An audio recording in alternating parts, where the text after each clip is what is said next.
Hey, what's going on, ladies? Thank you so much for joining me for this final part, for the ladies at least, part three of She Unleashed Venus Homecoming 2021. It's all about Venus coming home to Taurus, but this is going to explain what I talked about in part one for April 10th through the 12th, the importance of surrendering into some really deep transformation for the women, and how this is going to start to pay off as Venus continues its journey through Taurus. And so today we're going to get into early May. Just a little reminder, part four is specifically for the fellas, but let's just dive right in today. I'm outside today. I wanted to get a little bit of sun, even though I probably had already enough. It's kind of funny. I set up here on the patio. The telescope just ended up in the background there. That's not meant to be a astrological prop or anything. It just kind of happened that way. So these dates that I'm going to be looking at for part three is basically pretty much just May 1st through the 7th, because there's a lot going on there with Venus. Venus is going to be positively aspected by Neptune, by Pluto, which has gone retrograde, but then there's also going to be a challenge later on from Jupiter. So, a little bit of mixed bag of some things going on. But just to get into it, that May 1st date, okay, Venus is in Taurus. It's at 20 degrees. Venus is feeling pretty good. Mercury's past it at 25 degrees, which means that, we can kind of get an understanding of maybe there's some planning or some strategery maybe going on like the physical things that are going to give us comfort. Maybe we're making, some moves financially. Maybe we've got some meetings set up and things like that, as that Mercury is making aspects over to Pluto retrograde. But how do we kind of dissect this? It's like, well, Neptune in Pisces is making this positive aspect, this sextile over to Venus, and so these energies are getting along really well. Neptune, which is like, has kind of that double-sided coin where it's like, on the one side it can be the fogginess of where the hell are things going, like kind of maybe confused and, but wanting to feel good. But then on the other side, it can be like, wow, like my spiritual antenna is like completely on point. I'm connected. I'm getting massive downloads. And so this is where some pretty profound downloads can come in around projects, partnerships, love situations, money situations. I think this is a great time for capitalizing on just these dreamy, creative projects. And I think that, there's going to be, it kind of reminds me of like if you walked into a theater and people were taking their seats and you looked up and you saw like royal people like up in their like little their booth. It's like gets to like overlook the auditorium where everyone else is facing the stage.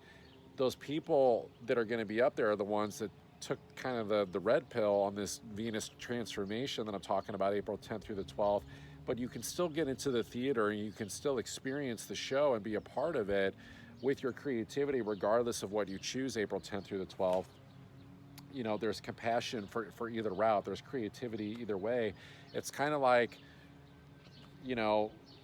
maybe if you just get, it kind of reminds me of like Jack and his friend at the beginning of Titanic. Like they won tickets to the Titanic, even though it's a terrible analogy because the ship sank, but it's like they won tickets to get on the boat at the last second. They weren't supposed to go. They weren't supposed to go on the voyage. It was, only supposed to be people that paid for their tickets, and a lot of rich, wealthy people, they kind of punched their ticket and did what they had to do, which is very Pluto-like, doing what you have to do, especially in Capricorn. But they got on the boat anyway, and they still got to experience some of like the greatness. They had an even better time than the rich people did, like even all the way up to the end. So it's like, this is a great day, like regardless of what happens. But I mean, you just kind of get a better view. You get a better vantage point of where you're going with your creative pursuits, with projects, partnerships, and money situations on this date, if you're willing to like look at this. And I would say too, it's also kind of like those people that do that, like they don't have to rush. They didn't have to rush to get on the Titanic. They just got on the boat and they got all their stuff loaded and they got to take all their things with them. Venus and Taurus is material possessions, even though Uranus is here. But it's almost like, do you really want to have to be like MacGyver with a pencil trying to figure things out because he couldn't get all his things with him and rushing to the last second and having to just kind of gamble, create, with your creative pursuits and maybe somebody just kind of helps you out a little bit at the last second, it's still fun, it's still exciting, don't get me wrong, but you don't have to like rush as hard to be a part of the show and like rush into the theater. It's like you already had your ticket to the Titanic. You already had your theater ticket to go sit in the balcony. So,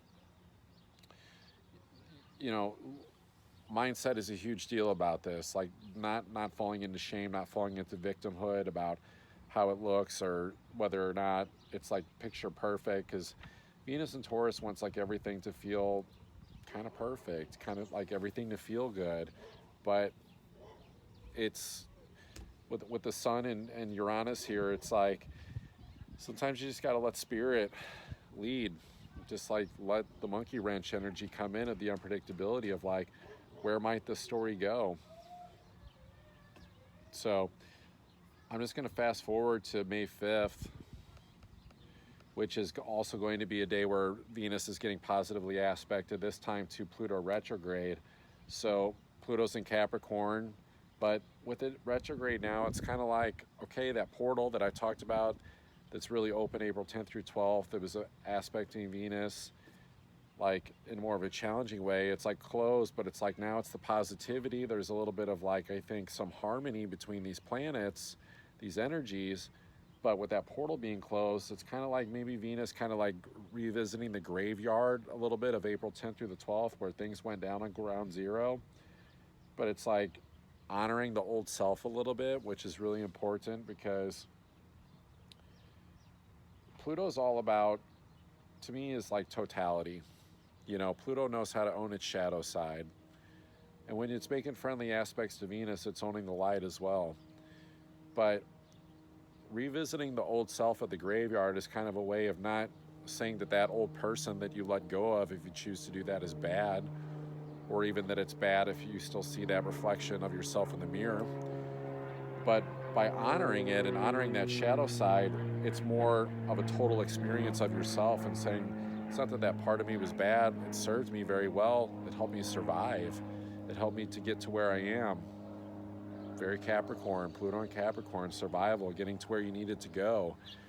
And so when you can honor and have reverence for that old self, then if people cross your path that maybe are still struggling with that shadow side and need help, you're in a very commendable place to help them because you don't have any judgments, you don't have any prejudices against that old version of yourself. And then when others come to you with those same issues, whether it's friends, partnerships, loved ones, family, it could be, you know, clients, if you're a service provider, you know what to do. You know, number one thing, service right now is compassion. So it's like a little bit of like, maybe you find some bones in that graveyard too, but it's like creative use of those bones. Wild woman creativity.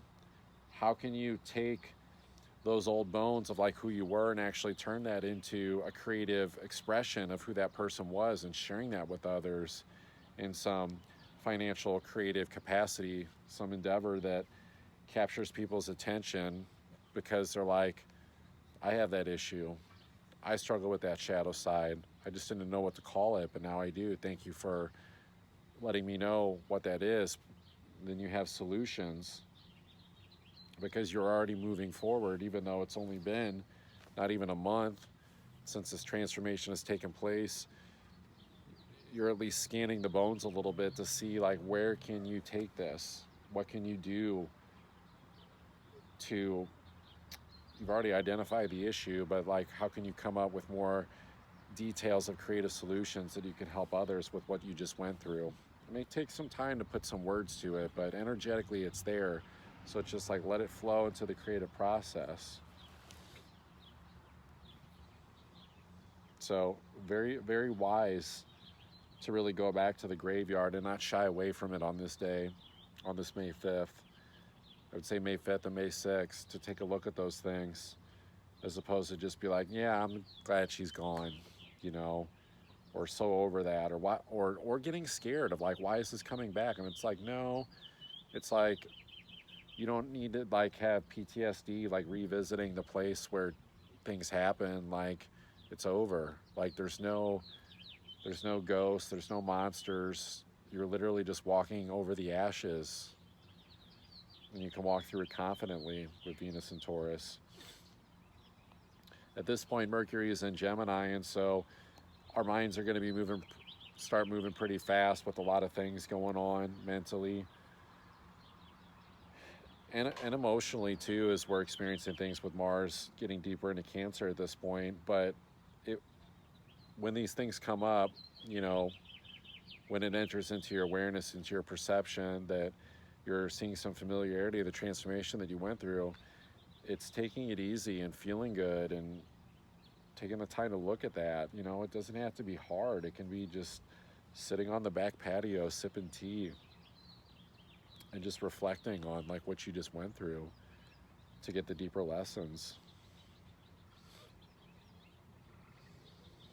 So yeah, I mean, other than that, there's not a whole lot going on. This is just kind of starting to show, I guess, like if you think of like April 10th through the 12th as like this nucleus point, and then things like the energy starts to branch out, and the further that we get out into May, the path kind of starts to widen, and so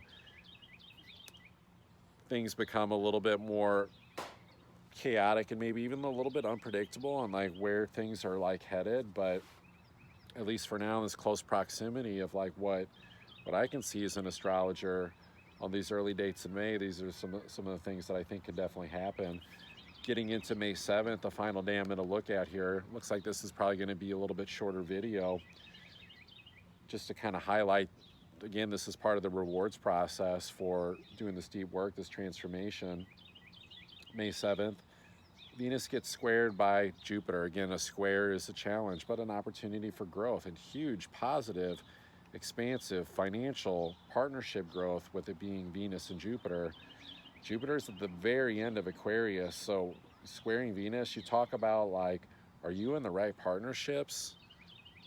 Do you know which partnerships deserve your love and which ones just deserve to be acquaintances, or people that you keep at arm's length, or even people that you turn into, someone that you just help, like service, like client situations? This is a really important day, May 7th, May 8th, to like really look at that. Like, do you know how to segment those realities? Because they are two different realities. You can still see the divination in everybody, but Venus wants to honor herself and be like, well, I can't feel my most comfortable if I'm letting zombies into, my nice, prosperous Nine of Pentacles area in my backyard with all my beautiful luxury items. And it's like, I can't feel good if there's zombies trying to get to me. Some people might be feeling like zombies as we're getting into late May. I mean, there's a lot to say about that, just with weird stuff with the Aquarius stuff and the vaccine and all these different things. But it's like, it's really just the understanding of like more of like where people like sleepwalking a little bit and not paying attention to their awareness. And so, a zombie is just going to kind of go like this, going for the live person who's doing that like a moth to a flame towards your light. And it's like, unless you have those, understandings, those agreements within yourself about like who you let into your palace and who you like keep out, then things don't feel as luxurious. Things don't feel as beneficial. It doesn't feel like the story is as grand as it could be. The story is grand when you're like, wow, like I'm Aphrodite eating grapes off the vine. I've got people here guarding me to keep me safe. The people that do come into the kingdom have access. And the people that don't. I mean, it sounds kind of harsh, but I mean, when you think about it, it's like Jupiter's almost done here in Aquarius. So a lot of this, social energy of like where the story is going, it's like, if you can start abstractly understanding now where your partnerships stand that deserve love versus the ones that just, deserve consideration and attention, but boundaries, but not getting emotionally involved, then when Saturn actually comes and crosses this point, then you're actually going to experience the positive physical manifestation, the karma of this story. So it's like, write a good story, you know. Don't write a story of being the queen that felt like she had to be kind to everybody and that let everybody into the palace, and then it got ransacked because they didn't know how to, they didn't understand boundaries, and they ate all the food and like took all the beds, and then the queen's like, now I gotta leave, like now I don't even feel good here anymore. It's like, who's that serving? So I think there's a lot to say here about a little bit of a really powerful project, a very powerful social experiment in a petri dish, kind of like how you like understand how partnerships are different. And when you do that, and when you feel good, and you know, like this kind of who is who energy, that's not only when things feel the best, but when the projects feel good, the projects have quality momentum moving forward on a consistent basis, the money's constantly flowing in. Because, you know, I mean, is the queen gonna feel good if zombies are in the palace? Like no, like it's almost like seeing her like reserves, her bank account, her savings go down because she's having to like replace her physical feel good energy levels. And instead of like going out and continuing the forward momentum of creating more luxury and stability for herself, she's having to spend all this time resetting herself physically and emotionally and mentally, especially, to go out and connect with people again because their energies are bleeding into her sphere. She could be spending that time making that forward momentum to create more financial reward for herself, as opposed to the financial and emotional depletion that occurs from taking her attention more towards needing to practice almost like extra self-care because there wasn't, you know, enough philosophical understanding of the difference in partnerships and feeling responsible, maybe not having those boundaries. And that focus continues to be consistent, then it's like more money, more finances, more prosperity, physically, energetically. But then when it's the reverse, it's like it's depletion energy. So really monumental, you know, I think leap for Venus, that kind of almost like goes from needing to deal with like the underworld energies to feeling a little bit like people coming along and saying like, it's almost like, hey, I heard you were down here in the underworld, does that mean like you're gonna hang out with us, or like you're one of us, or like you want like the nastiness of that experience? But it's more the challenge to be like, do you really know how big you are? Do you really know how amazing you are? Do you really know the beneficial status that you've attained going through that stuff? Or do you want to like forget Queen of Swords energy of just mental discernment, of the understanding that you're not getting emotionally involved when you're making decisions about who's who with people? Because if you get too emotional about it, then it's like you let everybody in. It's like, I'm a queen, I am royalty, I do know prosperity, yes, I will help you, but no, I'm not going to just like let you in to the palace, so to speak. Like, you kind of have to earn it. Like, I can teach you and show you the way, but I'm going to be a teacher, and I'm going to teach you in a way that makes me feel physically comfortable, that I feel good about myself. Not Michelle Pfeiffer in, what the hell was the name of that movie? She goes into the ghetto basically and tries to like, you know, teach all the inner city kids. I don't know. I can only think of the song "Living in a Gangster's Paradise," which I botched those lyrics, by the way. The tone, rather. Not a singer. But, you know, the queen teaches like in her backyard of her palace and invites the students in, and they come clean and like ready to go, and but she's compassionate with them, but she's also like, she decides how many students are there and how long that they're there, and it's like very beautiful and creative. But I think the main thing is that she's in her comfort when she's teaching. She doesn't feel like she's being some public servant. You know, she's kind of just like owned like who she is. I think a lot of this is like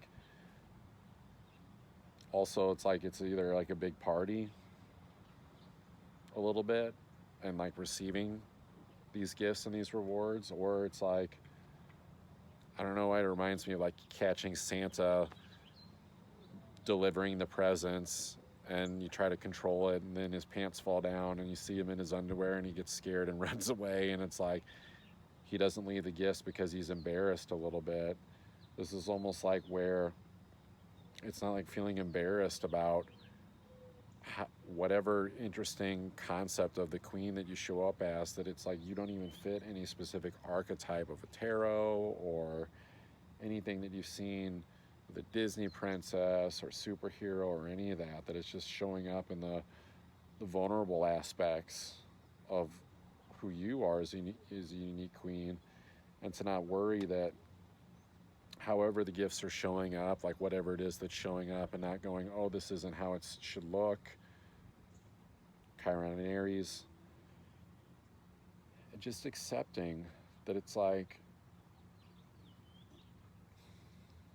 I mean, what would it teach us if Santa only had a nice list and everybody got a gift, right? Like Pluto and Capricorn's like cold-blooded, like I'm going to give the achievement, the reward, the recognition to people, to the women that dove in and did this deep work and got on kind of the nice list, as in like the nice side of spirit for doing the true spiritual work, the true spiritual growth.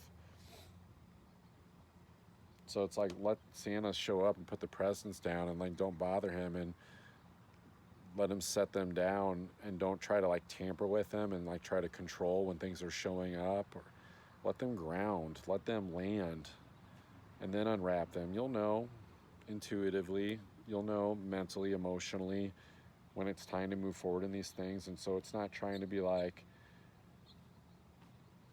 you know, Venus at the end of Taurus is almost like wanting to feel so good that it can almost square Jupiter, be like, it's like a kid like chilling on the couch on Christmas and it's like goes out and is like looking for Santa, but it's like icy out and they went out barefoot and they didn't put gloves on or anything, and it's like, are you really gonna like risk your physical comfort to try to like force better gifts to come in? Or can you just be patient and accept the gifts like showing up, however they show up, however they look? Because it may not be tangible right away. It's probably going to be even more spiritual. It's like I'm looking at this chart and it's like Neptune's at 22 degrees, 33 minutes. You know, it's like have the balance, the love, the compassion, the understanding, and the spiritual knowing that these things come first on an energetic level and a belief system level with Jupiter, and the faith before it comes in physically later.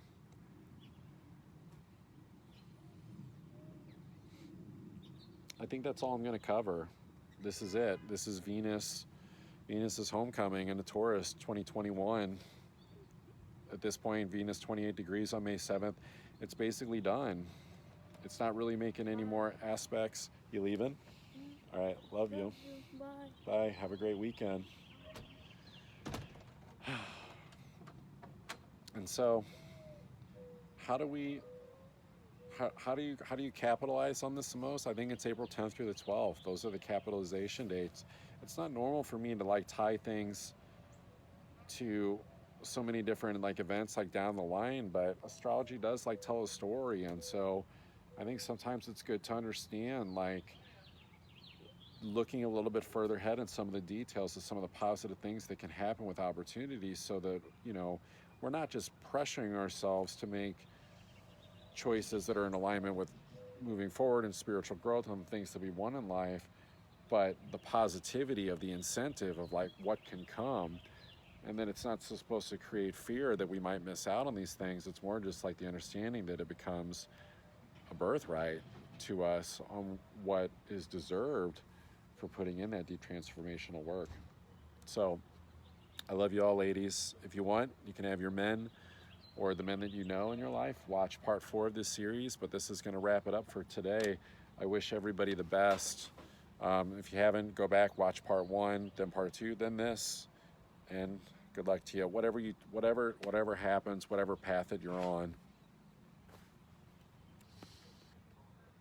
this falling away is great to understand that what is yours and your birthright, the passion, what deserves the momentum to move forward, is there. And so there's no need to cry over spilled milk, so to speak, but that there is more of like the deep emotional fulfillment of like, yes, like I gave it my all. I surrendered into the deepest parts of my femininity of transformation, and I went there, and I wasn't afraid to go there, because the same astrologer too, she mentioned, you know, that this is one of those transits. I just saw it today, just so we're clear. This was after part 1 and part 2 was filmed, but it was like looking back and being like, oh fuck, like there was that moment I could have like went deeper, I could have went for it all. It's like, if you've ever went through a workout and you weren't like feeling your best, or didn't really, maybe it was with a personal trainer and you didn't know where he was taking you, and you feel like you kind of like wimped out mentally and emotionally, this is where you don't do that, and you just let the personal trainer, that in a lot of ways the spirit is Pluto, is your deep emotional connection to spirit, just take you to where you need to go and go through that deep, just Kundalini, sacral, Scorpio, Pluto meditations, even meditating on the sacral, just really tuning into that energy and just seeing where it takes you, and not needing to know where's the story going, how long is the workout going to be, what sets are you doing, how hard are you going to have to push. It's like, just stay focused and keep pushing. I love you all. Take care.